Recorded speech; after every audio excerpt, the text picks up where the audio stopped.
Hello, sir. Good evening. Mm-hmm. Okay. First, let me introduce myself. My name is Yanti Komala, and I'm from Indonesia actually. And I also uh, interview with my friends. Uh, their name is Salamah Amatul Islam. Maybe she had.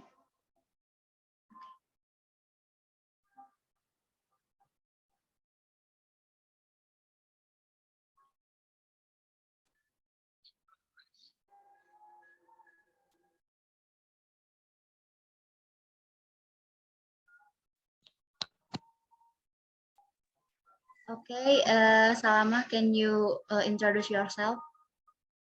Hello, I'm Salamah Amatul Islam. You can call me Salamah. Yeah, I think that's all. Okay, thank you. Great. It's nice to meet the both of you. Yeah, nice to meet you too. And can you please introduce yourself to us? Yeah, sure. So my name is Cory Balderas. I am a professor at the University of Ulsan, and I have been living in Korea for the last 5 years. Prior to living in Korea, I lived 2 years in Japan. I'm originally from the United States. I lived in California. I have a master's degree in teaching English to speakers of other languages. And my BA, my bachelor's of arts is in history. Okay, glad to know you, sir. Okay.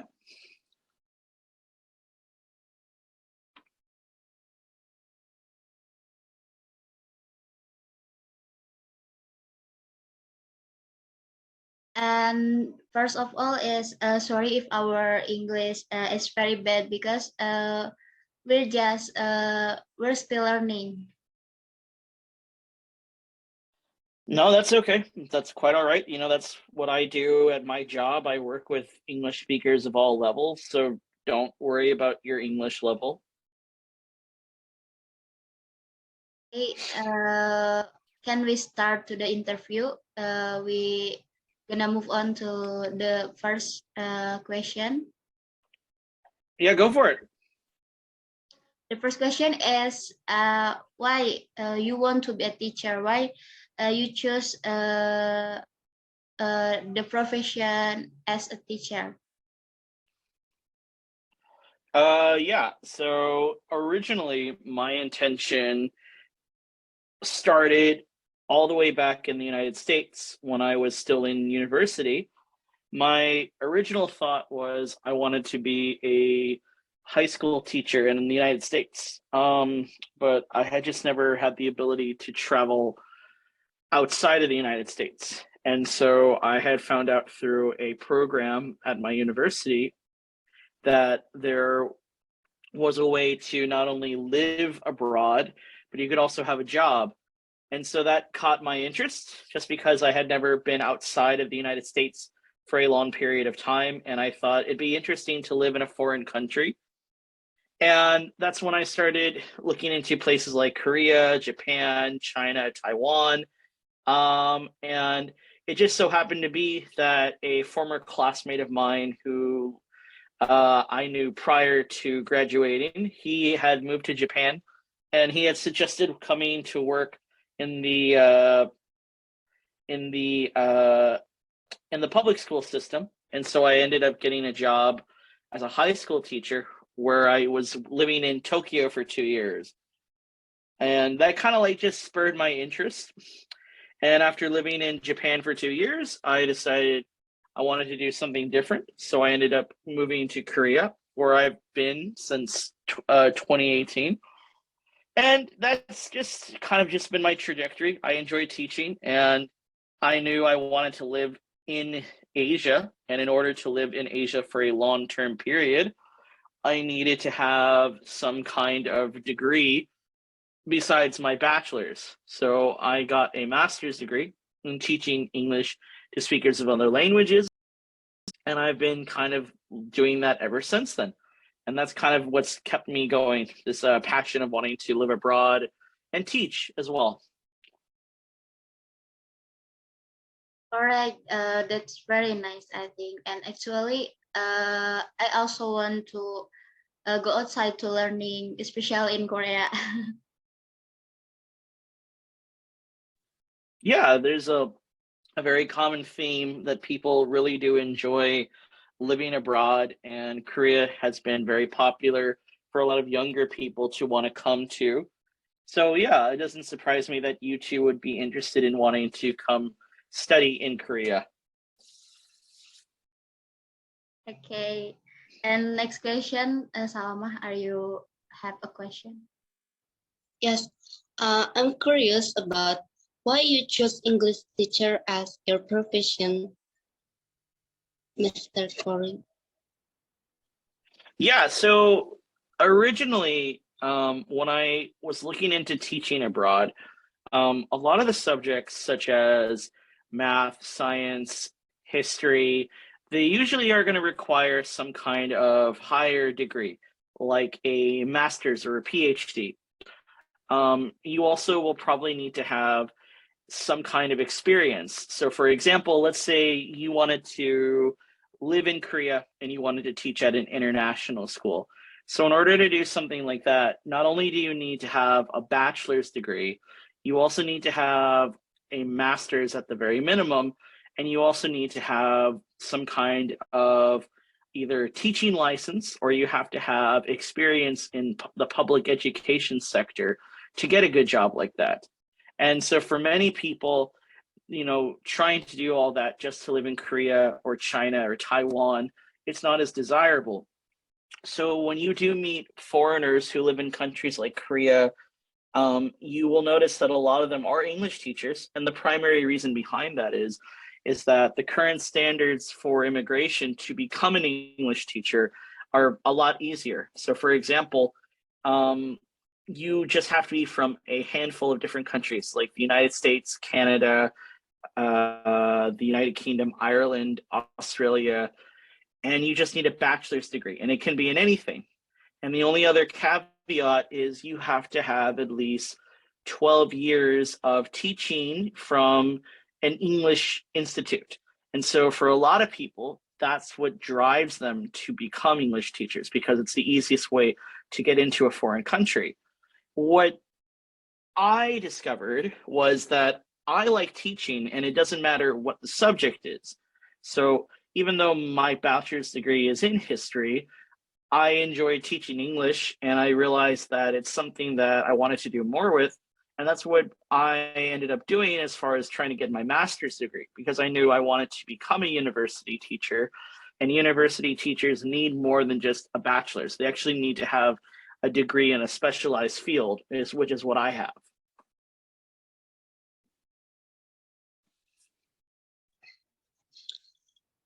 As a teacher, certainly you meet the challenges.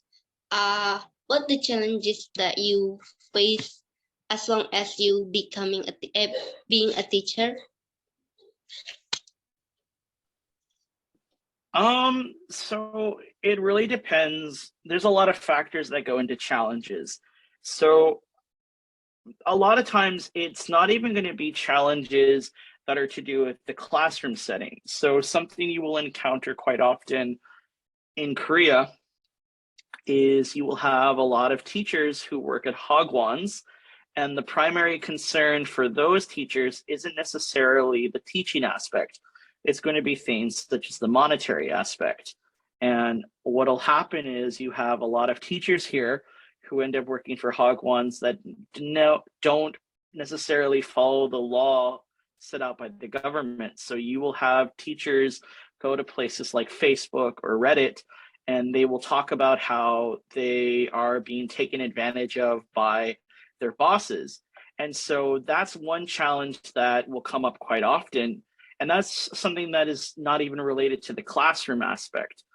Another thing you will see quite often is if you are talking about classroom issues, one of the biggest ones is there is not always going to be a clear understanding of where classroom management and classroom discipline come in. If you work at a Hagwon, for example, it's going to be very much up to the owner what he decides is okay for disciplining children or what is considered okay for classroom management. And so for a lot of people, the challenges end up being more about becoming a babysitter versus being an actual teacher. If you do go the other way, for example, inside Korea, let's say you do public school education, that's where you're going to see less of an issue with things like being paid on time, having to worry about issues with your employment. And that's where you're going to focus in education. So right now, currently, biggest challenges I face in job are related to administrative work.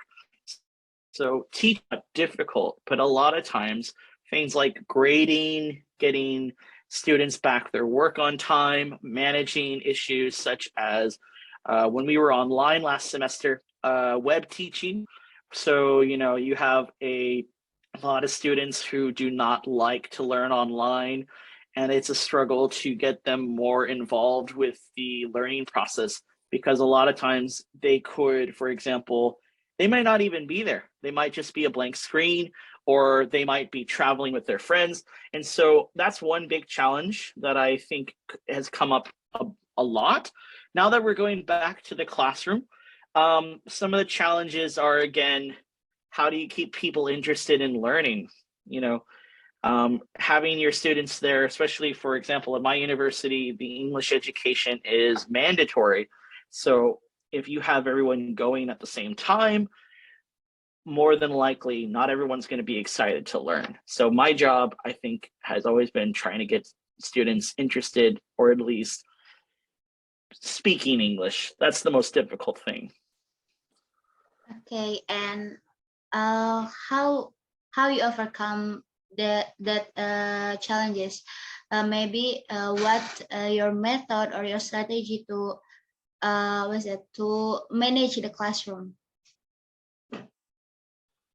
So one of the things that you will run into quite often when it comes to issues related to classroom management, it's not necessarily a lack of discipline from university students, for example, but what you'll run into is a lack of care. So you could have a classroom where there are, 25 students, and they're not going to show any interest if they just don't care.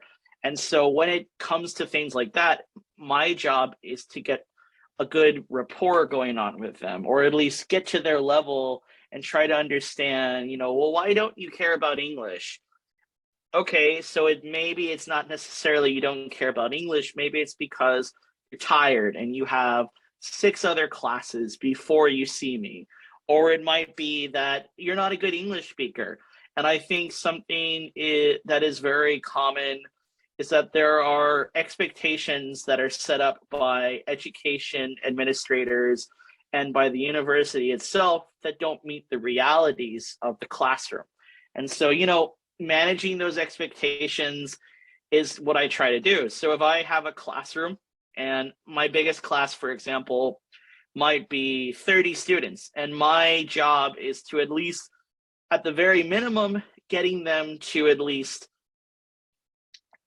get to some base level. Like, for example, we're doing presentations this semester. So my kids are doing a lot of speaking in groups. And so the expectation is not, oh, you need to be a fluent speaker. You need to be able to do a speech in front of everybody perfectly. My expectation to them is like, I just want you to be comfortable speaking English to a group of people without feeling like you're messing up.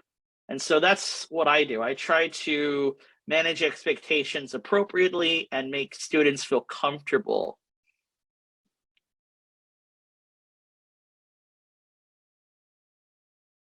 Okay, I think that's a good activities or the good method. And next is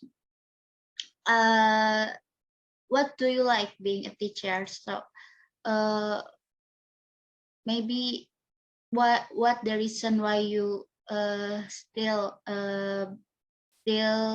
become a teacher? Well, I think the big for me is that I have always enjoyed helping people. And I think if you want to be a good teacher, the biggest thing is your desire to help others. I think one of the problems you face when you are talking about people coming to countries, China, Taiwan, is that helping others may not necessarily be the most important aspect of their. So if you meet a here necessarily to build a life here, or you're meeting a lot of people who are just going to be here for a year or two, and they see it as like a side job, or they see it as a babysitting thing. And for me, I've always enjoyed helping people. When I lived in the United States, it's something that I did quite often. I volunteered helping I also for like helping international students with job resumes and with helping them with essay work for free. And so I think if you have a good attitude and if you want to help people, that can be a big motivator.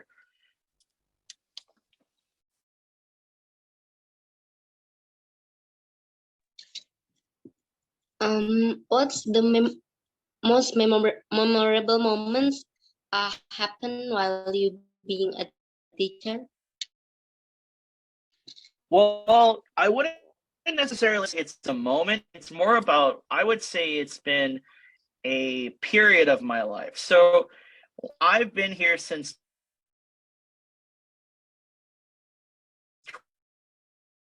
2018. I lived in Japan, and I had expected, after living in Korea for 2 years, I originally had planned to move to China, and I actually originally got a job offer for a university in Wuhan. And had it not been for COVID-19, I probably would be living in China right now. But obviously, things didn't turn out that way because of COVID-19.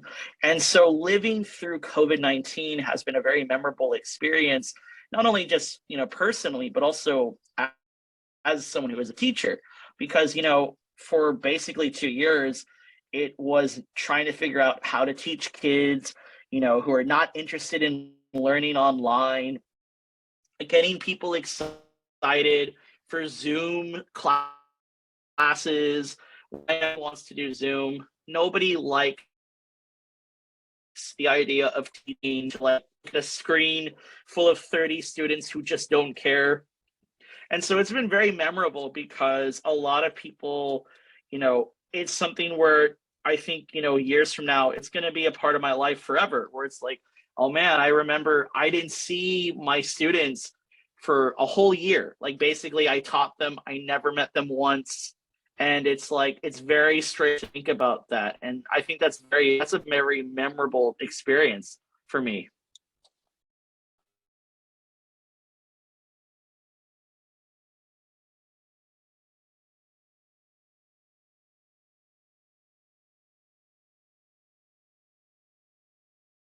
Okay, and actually we feel the same because I and my friend also do online classes for 1 year maybe, and we also feel that we lazy and we can concentrated and so on. Yes. Um, while online class, there is Mm-hmm. lack of we feel like our focus and not uh now not not as effective as offline class. No, I agree. I completely understand. I mean, not only did I do that as a teacher,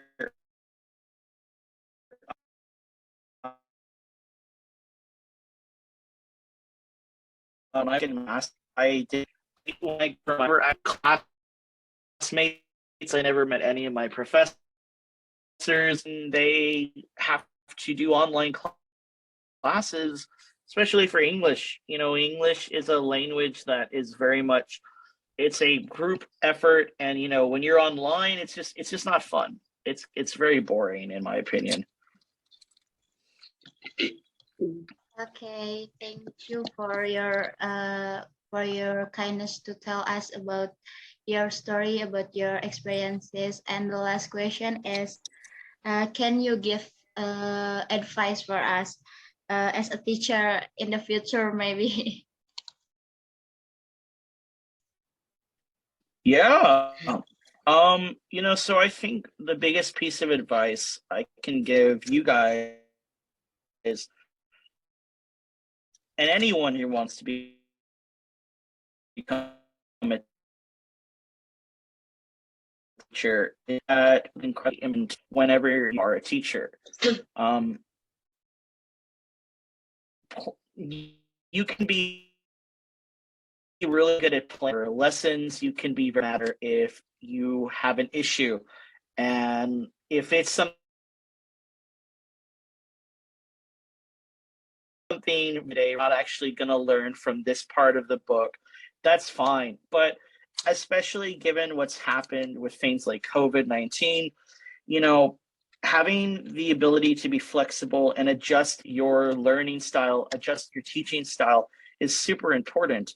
I've met a lot of people who came to Korea and they were just not prepared to do that. And it comes from maybe a lack of having to do with high stress situations. It could come from just the personality types. But I think no matter who you are, it's important because it helps you. And at the end, it does help your students too, especially if you're going to teach adults or university students, because they're more aware of these kinds of issues than I think children are. So no matter what, just being flexible, that's the biggest thing.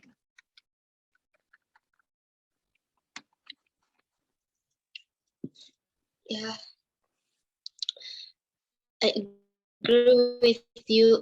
Being teacher must being flexible on it's being flexible is can help student to make atmosphere class is not bored, and yeah, the teacher should understand the students. I think like that. Yeah, you're absolutely right. And you know, I think a lot of times you become a teacher, they don't necessarily tell you this. A lot of times you are given a lot of theory on how to make lessons. You are given a theory on how to be good at classroom management, but they don't really focus on realities like flexibility. So it is really important to be aware of that.